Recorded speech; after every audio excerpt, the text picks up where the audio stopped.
বিশ্বকাপে আমরাই নিব বিশ্বকাপ। আর্জেন্টিনার সমর্থক যারা আছে, আমাদের যারা নতুন প্রজন্ম আছে, গততে বিশ্বকাপ নেওয়া দেখছে, এবারও দেখবে, ভবিষ্যতে আরো দেখবে।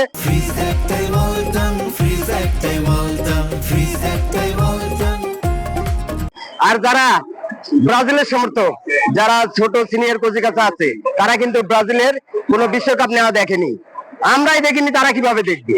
তাহলে আমাদের যারা আর্জেন্টিনার সমর্থক, ছোট বাচ্চারা আছে, মধ্যবয়সী ছেলেপেলেরা, যুবকেরা আছে, তারা সকলেই কিন্তু দেখছে বিশ্বকাপ আর্জেন্টিনা নিচে। আমরা আর্জেন্টিনা সাপোর্টার হিসেবে আজকে বর্তমানে আমরা প্রথম রাউন্ডের প্রথম ম্যাচে আলজেরিয়ার বিপক্ষে যে ধরনের পারফরমেন্স আমরা দেখতে পাচ্ছি, আমরা আবারও আশাবাদী যে আবারও আমরা ওয়ার্ল্ড কাপ নিব। কিন্তু বর্তমানে আমাদের মিডফিল্ড, ডিফেন্স এবং ফরওয়ার্ড সবসময় আমাদের ঠিক আগের থেকেও আরো বেটার পাচ্ছি আমরা। দেখা যাক, এখন আমরা এই খেলার প্রেক্ষিতে আমরা আবারও আশাবাদী যে আমরা এবার আবারও ওয়ার্ল্ড কাপ নিব ইনশাল্লাহ।